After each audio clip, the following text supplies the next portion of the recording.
Good morning!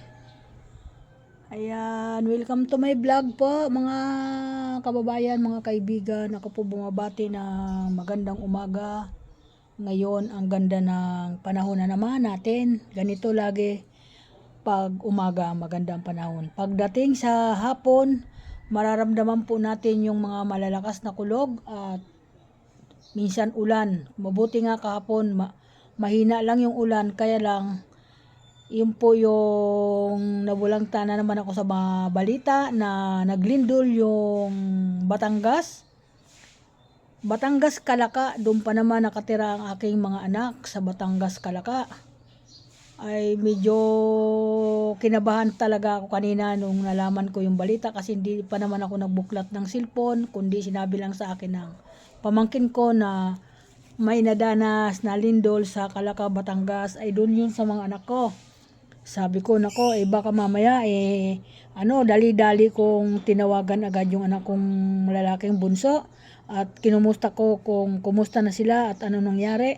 Sabi nga niya, mama, naglindol dito, napakalakas. Sabi ang ganun, nagtumbahan ang mga electric pan. Hinoy, sabi ko ganun, ngayon, ano na nangyari dyan? May mga nagibabang bahay dyan. Sabi ko nga ganun. Sabi niya, wala naman. Kaso lang naglalagatikan yung mga bubong. Ang lalakas daw ng lagatik ng mga bubong. Natakot ako. Sabi ko, ay naku, sabi ko, yun, ano mga guys, pag malalakas na kulog, at sobrang ang lakas ng kulog talaga nung nakaraang araw na akala ko ano na nangyari nga nagtatatakbo ako sa bahay. Galing dito sa tindahan. Biglaan lang kumulog. Yun, lindo. May mga darating na lindol at yung asong umaalulong. Yun po, may mga ano tayo, may mga masasamang mga ganun na darating sa atin buhay, sa atin bansa, at ingat-ingat po tayo sa mga kalagayan ngayon kasi iba na po yung kapanahunan natin. Yan po yung nininervyos ko talaga dahil hindi po natin alam yung sakuna nga darating. Yan po, wag po tayo masyadong mahimbing na natutulog at pag may nararamdaman tayo na medyo parang nahihilo na umuuga ang bahay natin, wag na po tayo mag-antay na sumugunda yung malakas. Lumabas na po tayo. Ang importante po talaga yung atin mga anak at mga kasama sa bahay na tumakbo palabas, sama-sama kayo.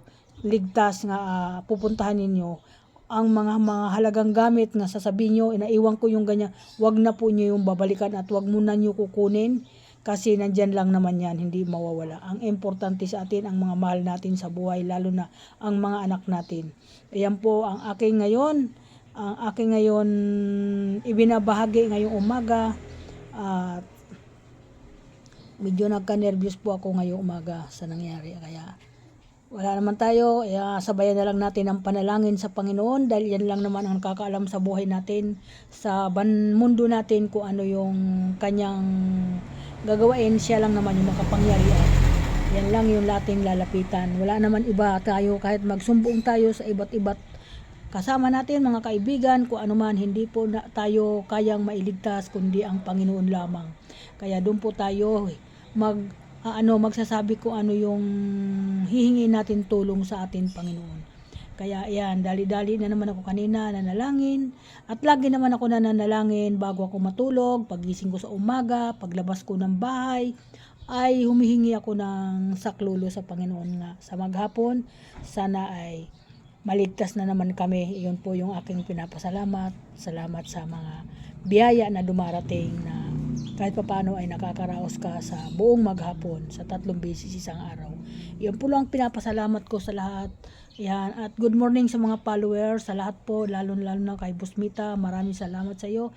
At good morning din po sa inyo nandyan sa mga aking mga subscriber, mga follower ko at ang aking mga viewer dyan, mga nagbo-views dyan. Ako po ay nagpapasalamat sa inyo sa mga suporta nyo kay Nanay Linda kasi hindi po ako lagi naggagawa ng content dahil masama po yung akin lagi pakiramdam.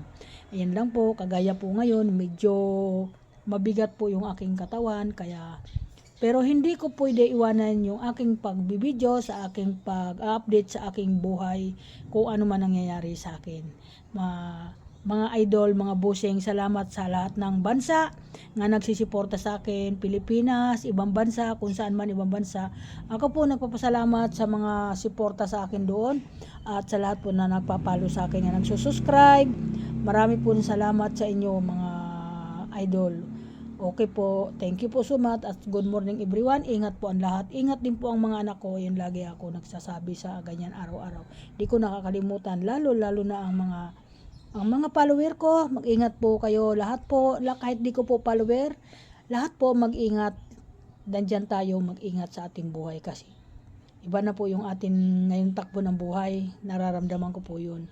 Thank you so much. Bye-bye. Thank you po.